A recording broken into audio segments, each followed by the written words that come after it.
ಎಲ್ಲರಿಗೂ ನಮಸ್ಕಾರ ಸ್ಟೂಡೆಂಟ್ಸ್. ಈ session continuation of break even point to marginal costing section B type of problems. ಈಗಾಗಲೇ doctor Shrividya ma'am ನಿಮಗೆ ಫಾರ್ಮುಲಾಸ್ಗಳನ್ನೆಲ್ಲ ಪರಿಚಯ ಮಾಡಿಕೊಟ್ಟಿರ್ತಾರೆ.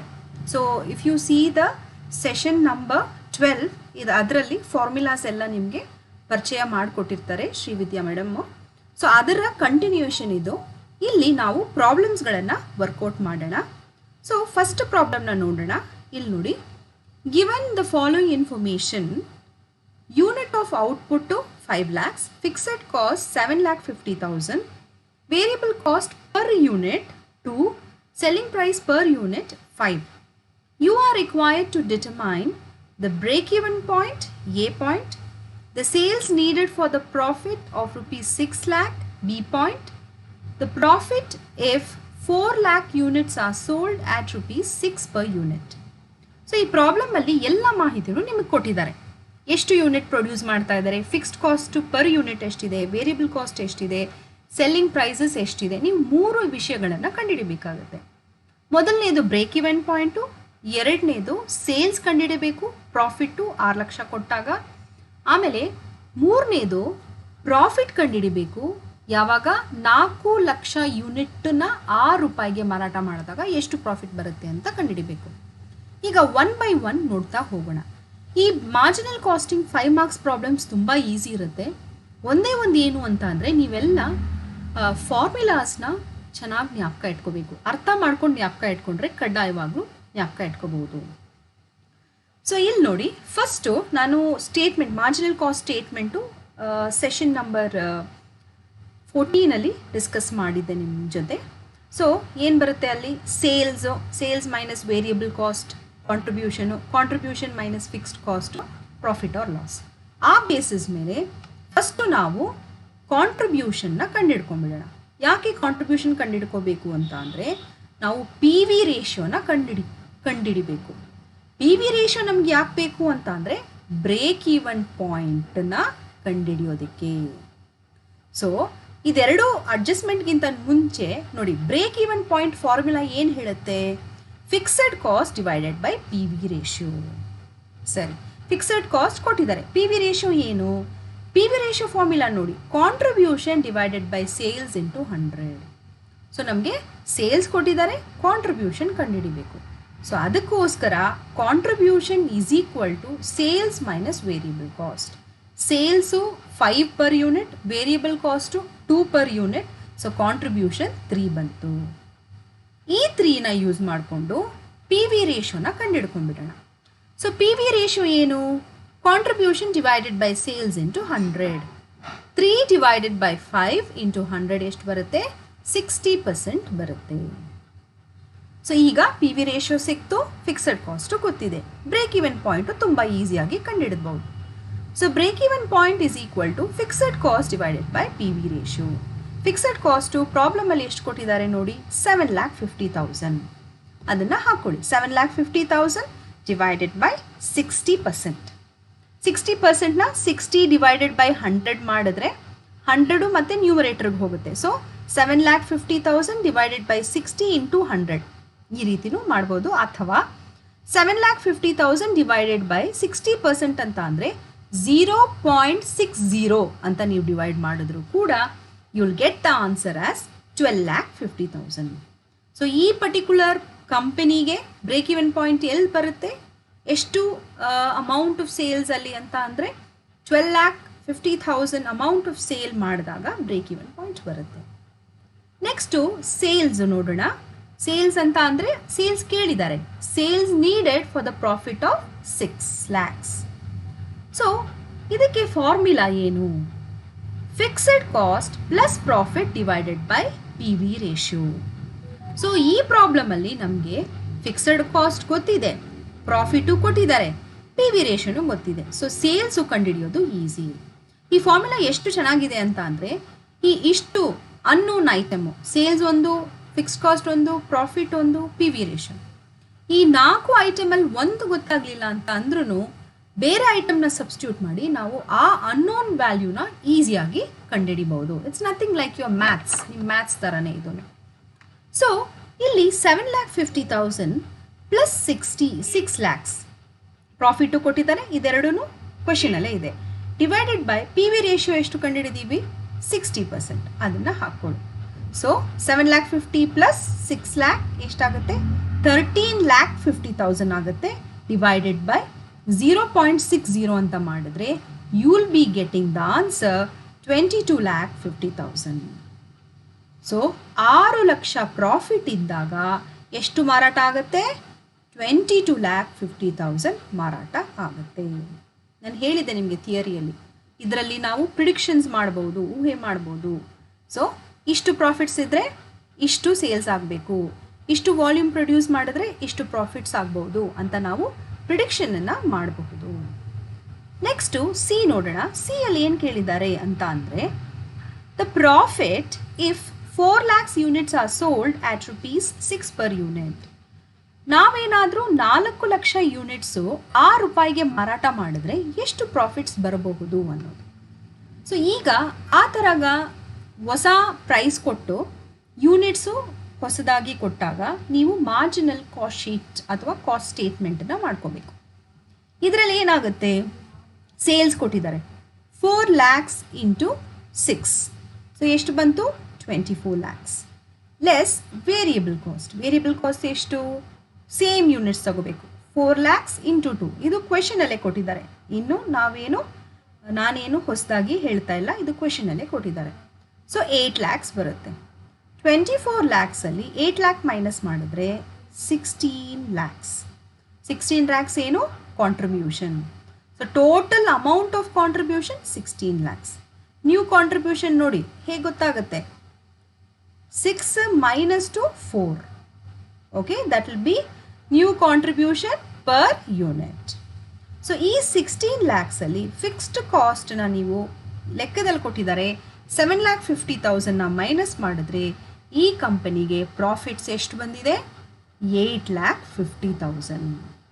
ಸೊ ಎಷ್ಟು ಸಿಂಪಲ್ ಆಗಿ ಈಸಿ ಆಗಿದೆ ಪ್ರಾಬ್ಲಮ್ಮು. ಈ particular company 5 lakh unit output actual ಅದು 5 lakhs ಯೂನಿಟ್ಟು ಮ್ಯಾನುಫ್ಯಾಕ್ಚರ್ ಮಾಡ್ತಾ ಇದೆ. ಅಕಸ್ಮಾತು 4 lakhs ಯೂನಿಟ್ ಈ ಕೋವಿಡ್ ಟೈಮಲ್ಲಿ ಅಥವಾ ಸಿಚುವೇಶನ್ನು ಸೇಲ್ಸ್ ಆಗಿಲ್ಲ ಅಂತ ಏನಾದರೂ ರೆಡ್ಯೂಸ್ ಮಾಡಿದ್ರೆ ಯಾವಾಗ ಅವ್ರಿಗೆ ಪ್ರಾಫಿಟ್ ಸಿಗುತ್ತೆ ಅಂತ ಅಂದರೆ ಪ್ರಾಫಿಟ್ ಕ್ಯಾಲ್ಕುಲೇಷನ್ನು ಈ ರೀತಿ ನೀವು ಮಾರ್ಜಿನಲ್ ಕಾಸ್ಟ್ ಸ್ಟೇಟ್ಮೆಂಟಲ್ಲಿ ಮಾಡ್ಬೋದು. It's very very simple. Next question ಹೋಗೋಣ ಸ್ಟೂಡೆಂಟ್ಸ್. ಇದು the fixed cost for the year are 40,000. Variable cost per unit for a single product being made is 2. Each unit sells at 10. You are required to calculate break-even point. ಇದು break-even point question ಇದೆ. So fixed cost ಕೊಟ್ಟಿದ್ದಾರೆ, ಆಮೇಲೆ variable cost per unit 2 ಅಂತ ಹೇಳಿದ್ದಾರೆ. Cells ಅಂತ ಅಂದರೆ ಮಾರಾಟ ಮಾಡೋ ಪ್ರೈಸ್ ಎಷ್ಟು? 10. ಸೊ ಸೇಲ್ಸ್ ಕೊಟ್ಟು ವೇರಿಯಬಲ್ ಕಾಸ್ಟ್ ಕೊಟ್ಟಿದ್ರೆ ಏನು ಕಂಡುಹಿಡಿಬೋದು? S, contribution. 10 minus 2 8 ಏನಾಗುತ್ತೆ contribution. So you are required to calculate the break even point. ಆಮೇಲೆ ಬಿ ಅಲ್ಲಿ ಏನು ಹೇಳಿದ್ದಾರೆ ನೋಡಿ. It has been found that 80,000 will be the likely sales turnover for the next budgeted period. Full stop. The cost and the selling price remaining the sale, calculate the estimated contribution. ಈ second ಪಾಯಿಂಟಲ್ಲಿ ಅವರು ಸೇಲ್ಸನ್ನು ಕೊಟ್ಟಿದ್ದಾರೆ ಮತ್ತು selling price ಮತ್ತು contribution cost same ಇದ್ದಾಗ ಎಷ್ಟು contribution ಬರುತ್ತೆ ಅಂತ ಎಸ್ಟಿಮೇಟೆಡ್ ಕಾಂಟ್ರಿಬ್ಯೂಷನ್ನ ಪಾಯಿಂಟ್ ನಂಬರ್ ಬಿ ಅಲ್ಲಿ ನೀವು ಕ್ಯಾಲ್ಕುಲೇಟ್ ಮಾಡಬೇಕು. ಸಿ ಅಲ್ಲಿ a profit target if 30,000 has been budgeted, calculate the turnover required. Okay, so profit ಟಾರ್ಗೆಟ್ನ 3ನೇ ಪಾಯಿಂಟಲ್ಲಿ ನಾವು ಕಂಡುಹಿಡಿಬೇಕು. ಯಾವಾಗ?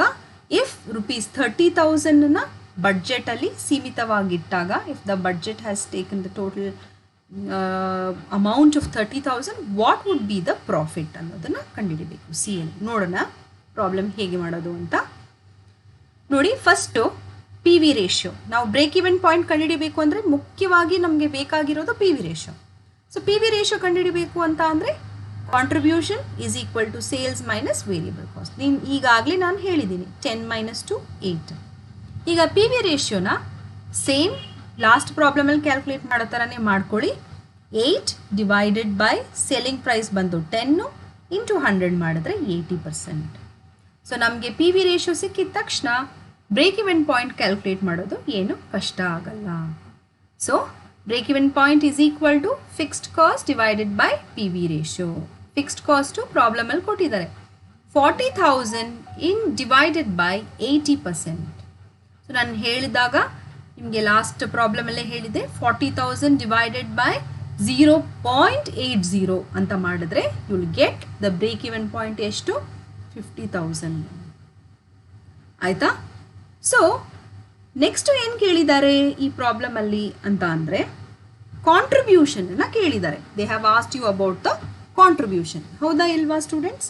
C they have asked you about the contribution. ನೋಡಿ, what would be the contribution? Calculate the estimate contribution. It has been found that 80,000 will be the likely sales turnover. Sales 80,000 ಇದ್ದಾಗ next ಪೀರಿಯಡ್ಗೆ cost ಮತ್ತು selling price remaining the same ಎಷ್ಟಿದೆ contribution ಅಂತ ಕೇಳಿದ್ದಾರೆ. ಆವಾಗ ನೋಡಿ formula ಇಲ್ಲಿ ಚೇಂಜ್ ಆಗುತ್ತೆ. ಸೊ ಸೇಲ್ಸ್ ಕೇಳಿದಾಗ contribution is equal to sales into P V ratio. So sales ಎಷ್ಟು 80,000 ಅವರೇ ಕೊಟ್ಟಿದ್ದಾರೆ ಕ್ವೆಶನಲ್ಲಿ ಬಿ ಪಾಯಿಂಟಲ್ಲಿ ಇಂಟು 80% ಎಷ್ಟು ಬರುತ್ತೆ 64,000. ಸೊ ನಮಗೆ we want to know what will be the contribution. So we got to know that what is the contribution 64,000. Next ನೋಡಿ, they are asking you to find out profit target if 30,000 has been budgeted. So profit ಟಾರ್ಗೆಟ್ನ ಯಾವ ರೀತಿಯಲ್ಲಿ calculate ಮಾಡ್ತೀರಾ ನೋಡಿ. ಇಲ್ಲಿ profit is equal to contribution minus fixed cost. ಇದು ಎಲ್ಲಿಂದ ಬಂತು? ಇದು ಮಾರ್ಜಿನಲ್ ಕಾಸ್ಟಿಂಗ್ ಸ್ಟೇಟ್ಮೆಂಟಿಂದ ಬಂತು. ಹೌದು ತಾನೇ? ಇಲ್ಲಿ ನೋಡಿ ಮಾರ್ಜಿನಲ್ ಕಾಸ್ಟ್ ಶೀಟ್ ಏನು ಹೇಳುತ್ತೆ? ಕಾಂಟ್ರಿಬ್ಯೂಷನ್ ಲೆಸ್ ಫಿಕ್ಸ್ಡ್ ಕಾಸ್ಟ್ ಏನು ಬರುತ್ತೆ? ಪ್ರಾಫಿಟ್. ಸೊ ಅದೇ ರೀತಿಯಲ್ಲಿ ಇಲ್ಲೂ ಕೂಡ ನಾವು ಪ್ರಾಫಿಟನ್ನು ಕಂಡುಹಿಡಿಬೋದು. ಹೇಗೆ? ಕಾಂಟ್ರಿಬ್ಯೂಷನು 64 ಇಲ್ಲಿ ಕಂಡುಹಿಡ್ಕೊಂಡ್ವಿ, ಫಿಕ್ಸ್ಡ್ ಕಾಸ್ಟು 40,000 ಅಂತ ಅವರು ಕೊಟ್ಟಿದ್ದಾರೆ. ಸೊ ಆ ಸನ್ನಿವೇಶದಲ್ಲಿ 24,000 ಅನ್ನೋದು ಪ್ರಾಫಿಟ್. ಸೊ ನಿಮ್ಮ ಪಾಯಿಂಟ್ ನಂಬರ್ ಬಿ ಯಲ್ಲಿ ಕಾಂಟ್ರಿಬ್ಯೂಷನ್ನು ಕೇಳಿದ್ದಾರೆ, ಪ್ರಾಫಿಟ್ಟು ನೀವು ಈಸಿಯಾಗಿ ಕ್ಯಾಲ್ಕುಲೇಟ್ ಮಾಡ್ಕೊಂಡಿದ್ದೀರಾ. ಆಯಿತಾ? ನೆಕ್ಸ್ಟ್ ಏನು ಕೇಳಿದ್ದಾರೆ? Turnover for desired profit. ಅದೇ ಹೇಳಿದ್ನಲ್ಲ. ಸೊ ಟಾರ್ಗೆಟ್ ಪ್ರಾಫಿಟ್ 30,000 ಇದ್ದರೆ ಎಷ್ಟು ನಮಗೆ what would be our kind of turnover ಅಥವಾ ಪ್ರಾಫಿಟ್ಸ್ನ ಕಂಡುಹಿಡಬೇಕು. ಓಕೆ, ಸೊ ಈಗ ಫಾರ್ಮುಲಾ ಚೇಂಜ್ ಆಗುತ್ತೆ ನೋಡಿ. ನಾವು ಪ್ರಾಫಿಟ್ ಕಂಡುಹಿಡಿಬೇಕು ಅಂತ ಅಂದರೆ fixed cost plus desired profit divided by P V ratio. So ಇಲ್ಲೇನಾಗುತ್ತೆ? Fixed cost ಪ್ರಾಬ್ಲಮಲ್ಲಿ ಕೊಟ್ಟಿದ್ದಾರೆ 40,000 ಪ್ಲಸ್ ಡಿಸೈರ್ಡ್ ಪ್ರಾಫಿಟ್ಟು ಪ್ರಾಬ್ಲಮಲ್ಲಿ ಕೊಟ್ಟಿದ್ದಾರೆ 30,000. ನೋಡಿ ಪಾಯಿಂಟ್ ನಂಬರ್ ಸಿ ಯಲ್ಲಿ ಕ್ಲೀನಾಗಿ ಕೊಟ್ಟಿದ್ದಾರೆ. ಸೊ ಆವಾಗ ಏನಾಗುತ್ತೆ ಅಂತ ಅಂದರೆ divided by P V ratio 80%. So 40 plus 30 70 divided by 80%. So 70 divided by 0.80 87,500 ಬರುತ್ತೆ. ಇದು ಕೂಡ ಸ್ವಲ್ಪ ತುಂಬ simple problem students. So next ಪ್ರಾಬ್ಲಮ್ಗೆ ಹೋಗೋಣ. Problem number 3. ಈ ಪ್ರಾಬ್ಲಮಲ್ಲಿ ಏನು ಕೇಳಿದ್ದಾರೆ ನೋಡಿ. Calculate the break even point from the following data. ನೋಡಿ ಕ್ವೆಶನೇ ಎರಡು ವಾಕ್ಯ ಇದೆ. The fixed cost is 10,000. Normally fixed cost ಅಮೌಂಟಲ್ಲೇ ಕೊಡ್ತಾರೆ. ಆ್ಯಂಡ್ ಸೆಲ್ಲಿಂಗ್ ಪ್ರೈಸ್ ಬಂದು 4 ರೂಪಾಯಿ, ವೇರಿಯಬಲ್ ಕಾಸ್ಟು 2 ರೂಪಾಯಿ. ಈಗ ನೀವೇನು ಕಂಡುಹಿಡಿಬೇಕಂತೆ? Break even point. So break even point ಯಾವ ರೀತಿ ಕಂಡುಹಿಡಿತೀರಾ? ಇದು ಯೂನಿಟ್ಸಲ್ಲಿ ಕೊಟ್ಟಿರೋದ್ರಿಂದ ನಾವು ಯೂನಿಟ್ಸಲ್ಲೇ ಕಂಡುಹಿಡಿಯೋಣ. So break even points in units is equal to fixed cost divided by selling price per unit minus variable cost per unit. So fixed cost ಎಷ್ಟು? 10,000 ಡಿವೈಡೆಡ್ ಬೈ ಸೆಲ್ಲಿಂಗ್ ಪ್ರೈಸ್ ಬಂದು 4 ರೂಪಾಯಿ, ವೇರಿಯಬಲ್ ಕಾಸ್ಟ್ ಪರ್ ಯೂನಿಟು 2 ರೂಪಾಯಿ. So 10,000 divided by 2 is equal to 5000 units. So ಎಷ್ಟು units ಮಾರಾಟ ಮಾಡಿದ್ರೆ ನಮಗೆ break even point ಬರುತ್ತೆ? 5000 units. Break even point ಅಂದರೆ ಏನು? It's a point where there is no profit, no loss. Cost is equal to sales. So 50,000 units. So ಇದನ್ನು ನಾವು ಅಮೌಂಟ್ಗೆ clear ಆಗಿ ಇದನ್ನು ಪ್ರೂವ್ ಮಾಡಬೇಕು ಅಂತ ಅಂದರೆ ನೋಡಿ, it means that the company makes the sales of 5000 unit, it would make neither profit or loss. ಇದನ್ನು prove ಮಾಡಿದ್ದಾರೆ ನೋಡಿ. ಹೇಗೆ? Particulars 5000 units into 4. ಓಕೆ, 4 ಎಲ್ಲಿ ಕೊಟ್ಟಿದ್ದಾರೆ ನೋಡಿ, ಸೆಲ್ಲಿಂಗ್ ಪ್ರೈಸು 4 ಕೊಟ್ಟಿದ್ದಾರೆ. So 5000 into 4 20,000. ಇದಕ್ಕೆ ನಾವು ಏನು ಮೈನಸ್ ಮಾಡಬೇಕು? Fixed cost variable cost minus ಮಾಡಬೇಕು. ವೇರಿಯಬಲ್ ಕಾಸ್ಟು 5000 ಇಂಟು 2 10,000 ಬರುತ್ತೆ. ಫಿಕ್ಸಡ್ ಕಾಸ್ಟು ಅವರೇ 10,000 ರುಪೀಸ್ ಲೆಕ್ಕದಲ್ಲಿ ಕೊಟ್ಟಿದ್ದಾರೆ 10,000. ಸೊ 10 + 10 20 ಆಗುತ್ತೆ. 20 - 20 ನಿಲ್ ಬರುತ್ತೆ. ನಿಲ್ ಬಂದಾಗ ಏನರ್ಥ? That is the break even point. Isn't it? ತುಂಬ ಸಿಂಪಲ್ ಪ್ರಾಬ್ಲಮ್. ಈ ಥರ ಪ್ರಾಬ್ಲಮ್ಸ್ ನಿಮಗೆ 2 ಮಾರ್ಕ್ಸ್ಗೂ ಕೇಳ್ಬೋದು, 6 ಮಾರ್ಕ್ಸ್ಗೂ ಕೇಳ್ಬೋದು. ಸೊ ಎಲ್ಲ ತರಹದ ಫಾರ್ಮುಲಾಸು ತುಂಬ ಮುಖ್ಯವಾಗಿ ಜ್ಞಾಪಕ ಇಟ್ಕೊಳ್ಳಿ ಸ್ಟೂಡೆಂಟ್ಸ್. ನೆಕ್ಸ್ಟ್ ನೋಡಿ ಪ್ರಾಬ್ಲಮ್ ನಂಬರ್ 4. ಈ ಪ್ರಾಬ್ಲಮ್ ನಂಬರ್ 4ಅಲ್ಲಿ if sales is 20 lakhs, variable cost 15 lakhs. ನೋಡಿ, ಇಲ್ಲಿ ವೇರಿಯಬಲ್ ಕಾಸ್ಟು ಅಮೌಂಟಲ್ಲೇ ಕೊಟ್ಟಿದ್ದಾರೆ, ಯೂನಿಟ್ ಕೊಟ್ಟಿಲ್ಲ. ಯೂನಿಟ್ ಅಂದರೆ ಪರ್ ಯೂನಿಟ್, ಒಂದರ ಬೆಲೆ ಕೊಟ್ಟಿಲ್ಲ. ಇಲ್ಲಿ ಟೋಟಲ್ ವೇರಿಯಬಲ್ ಕಾಸ್ಟ್ ಕೊಟ್ಟಿದ್ದಾರೆ. ಫಿಕ್ಸಡ್ ಕಾಸ್ಟ್ 2 lakhs ಅಂತ ಕೊಟ್ಟಿದ್ದಾರೆ. ಕ್ಯಾಲ್ಕುಲೇಟ್, ನಾವು 3 ವಿಷಯಗಳನ್ನು ಕ್ಯಾಲ್ಕುಲೇಟ್ ಮಾಡಬೇಕು. ಒಂದು P V ratio. P V ratio ಅಂದರೆ profit volume ratio, break even point, sales required to earn profits of 5 lakhs. ಈ 3 ಪ್ರಾಬ್ಲಮ್ ಆಲ್ರೆಡಿ ನಿಮಗೆ ಗೊತ್ತಿದೆ. ಈ ಪ್ರಾಬ್ಲಮ್ ನೀವೇ ಸಾಲ್ವ್ ಮಾಡ್ಬೋದು, ತುಂಬ ಈಸಿ ಇದೆ. ಸರಿ, ಬನ್ನಿ ನೋಡೋಣ. ಸೊ ಈಗ point number A, P V ratio ಕೇಳಿದ್ದಾರೆ. ಪಿ ವಿ ರೇಷಿಯೋ ಏನು? Very simple, contribution divided by sales into 100. ಆದರೆ ಇಲ್ಲಿ ಒಂದು ವಿಷಯ ಏನು ಅಂತ ಅಂದರೆ ಅಮೌಂಟಲ್ಲಿ ಕೊಟ್ಟಿದ್ದಾರೆ. ಸೊ ನಾವು ಸೇಲ್ಸು 20 lakhs, ವೇರಿಯಬಲ್. ಈ ಕಾಂಟ್ರಿಬ್ಯೂಷನನ್ನು ಹೇಗೆ ಬರೀಬೋದು? ಸೇಲ್ಸ್ ಮೈನಸ್ ವೇರಿಯಬಲ್ ಕಾಸ್ಟ್ ಅಂದರೆ ಕಾಂಟ್ರಿಬ್ಯೂಷನ್. ಹೌದು ತಾನೇ? ಎಲ್ಲಿ ನಾವು ಅಷ್ಟು ಕಾಸ್ಟ್ ಸ್ಟೇಟ್ಮೆಂಟಲ್ಲಿ ನೋಡಿದ್ವಲ್ಲ, we did see it in the cost statement which says that very clearly that see sales minus variable cost is contribution. So ಅದನ್ನೇ ನಾವು ಸೆಂಟೆನ್ಸ್ ಫಾರ್ಮ್ಯಾಟಲ್ಲಿ ಬರ್ಕೊಂಡಿದ್ದೀವಿ. ಸೊ ಕಾಂಟ್ರಿಬ್ಯೂಷನ್ ಏನು? Sales minus variable cost. Sales ಎಷ್ಟು ಕೊಟ್ಟಿದ್ದಾರೆ? 20 lakh. Variable cost ಎಷ್ಟು ಕೊಟ್ಟಿದ್ದಾರೆ? 15 lakh. Divided by 20 lakhs into 100. So 20 lakhs minus 15 lakhs ಎಷ್ಟು ಬರುತ್ತೆ? 5 lakhs. 5 lakhs divided by 20,000 into 100. So ನಮಗೆ ಪಿ ವಿ ರೇಷಿಯೋ ಈಸಿಯಾಗಿ ಸಿಕ್ಕಿದೆ. ಎಷ್ಟು ಬಂತು? 25%. ಪಿ ವಿ ರೇಷಿಯೋ ಸಿಕ್ಕಿದ್ರೆ ಬ್ರೇಕ್ ಈವನ್ ಪಾಯಿಂಟನ್ನು ನಾವು ಈಸಿಯಾಗಿ ಹೇಳ್ಬೋದು. ಇಲ್ಲಿ ಬ್ರೇಕ್ ಈವನ್ ಪಾಯಿಂಟು ಕಣ್ಣು ಮುಚ್ಕೊಂಡು ಹೇಳಿ, ಎಷ್ಟು ಏನು formula? Break even point is equal to fixed cost divided by P V ratio. Okay, so fixed cost 2 lakhs ಕೊಟ್ಟಿದ್ದಾರೆ. ಪಿ ವಿ ರೇಷಿಯೋ ನಾವು ಕಂಡುಹಿಡಿದಿದ್ದೀವಿ 25%. ಸೊ 2 lakhs ಡಿವೈಡೆಡ್ ಬೈ 0.25 ಮಾಡಿದ್ರೆ 8 lakhs ಬರುತ್ತೆ. ಅದಾದ ನಂತರ ಸಿ ಪಾಯಿಂಟ್ ಏನು ಹೇಳಿದ್ದಾರೆ? ಡಿಸೈರ್ಡ್ ಸೇಲ್ಸ್ ಕೇಳಿದ್ದಾರೆ. ಡಿಸೈರ್ಡ್ ಸೇಲ್ಸ್ ಯಾವ ರೀತಿ ಕಂಡುಹಿಡಿತೀರಾ? Fixed cost plus profit divided by P V ratio. So fixed cost ಎಷ್ಟು? 2 lakhs. ಓಕೆ, ಪ್ರಾಫಿಟ್ ಏನು ನೋಡಿ, ಅಲ್ಲಿ ಕೇಳಿದ್ದಾರೆ sales required to earn a profit of 5 lakhs. So 5 lakhs profit ನಮಗೆ ಬೇಕು ಅಂತ ಅಂದರೆ ಎಷ್ಟು ಮಾರಾಟ ಮಾಡಬೇಕು ಅಂತ.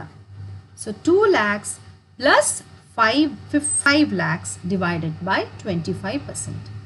2 + 5 7 lakhs ಡಿವೈಡೆಡ್ ಬೈ 25%ನ 0.25 ಅಂತ ನೀವು ತಗೊಂಡು ಮಾಡಿದ್ರೆ 28 lakhs. ಸೊ ಥರ್ಡ್ ಪಾಯಿಂಟಲ್ಲಿ ಏನು ಅರ್ಥ ಮಾಡ್ಕೋಬೇಕು? 5 ಲಕ್ಷ ನಮಗೆ ಪ್ರಾಫಿಟ್ ಬರಬೇಕು ಅಂತ ಅಂದರೆ ನಾನು 28 ಲಕ್ಷವನ್ನು ಮಾರಾಟ ಮಾಡಬೇಕು. ಸೇಲ್ಸ್ ಕೇಳಿ ಪ್ರಾಫಿಟ್ ಕೊಟ್ಟಿರ್ಬೋದು, ಕ್ವೆಶನ್ ಆ ಥರನೂ ಕೊಡ್ತಾರೆ. ಕೆಲವೊಂದು ಸತಿ ಸೇಲ್ಸ್ ಕೊಟ್ಬಿಟ್ಟು ಪ್ರಾಫಿಟ್ ಎಷ್ಟು ಬರ್ಬೋದು ಅಂತಲೂ ಕೇಳ್ತಾರೆ. You can use the same formula and substitute. These are very simple problem students. Basically ಎಲ್ಲರಿಗೂ ಫಾರ್ಮುಲಾ ತುಂಬ important. Okay, marginal cost statement ಅದನ್ನ ಜ್ಞಾಪಕ ಇಟ್ಕೊಳ್ಳಿ, ಮರಿಲೇಬಾರ್ದು. ಸೇಲ್ಸ್ ಮೈನಸ್ ವೇರಿಯಬಲ್ ಕಾಸ್ಟ್ ಏನು ಬರುತ್ತೆ? Contribution. Contribution minus fixed cost ಏನು ಬರುತ್ತೆ? ಪ್ರಾಫಿಟ್ ಅಥವಾ ಲಾಸ್. ಸೊ ಇದು ತುಂಬಾ ಮುಖ್ಯವಾದ ಫಾರ್ಮುಲಾ. ಅದಲ್ದಿರೆ ಪಿ ವಿ ರೇಷಿಯೋ ಫಾರ್ಮುಲಾ ಮತ್ತು break even point formula, desired sales formula ತುಂಬ, ಅಥವಾ ಪ್ರಾಫಿಟ್ ಕ್ಯಾಲ್ಕುಲೇಷನ್ ಫಾರ್ಮುಲಾ, ಇದೆಲ್ಲ ತುಂಬ ಮುಖ್ಯ. ಸೊ ಈ ಫಾರ್ಮುಲಾಸ್ನ ಸಪ್ರೇಟಾಗಿ ಹಾಳೆಯಲ್ಲಿ ಬರ್ಕೊಂಡು ಪ್ರಾಕ್ಟೀಸ್ ಮಾಡಿ ಸ್ಟೂಡೆಂಟ್ಸ್. ಅರ್ಥಪೂರ್ಣವಾಗಿ ಜ್ಞಾಪಕ ಇಟ್ಕೊಳ್ಳಿ, ಖಂಡಿತ ಜ್ಞಾಪಕ ಇಟ್ಕೋಬೋದು. ಸರಿನಾ? Okay, thank you so much. It was nice to record this video. Any doubts, ಏನಾದರೂ ಡೌಟ್ಸ್ ಇದ್ದರೆ ಕಮೆಂಟ್ ಬಾಕ್ಸಲ್ಲಿ ಹಾಕಿ. I will try to answer your questions. Okay students, thank you very much.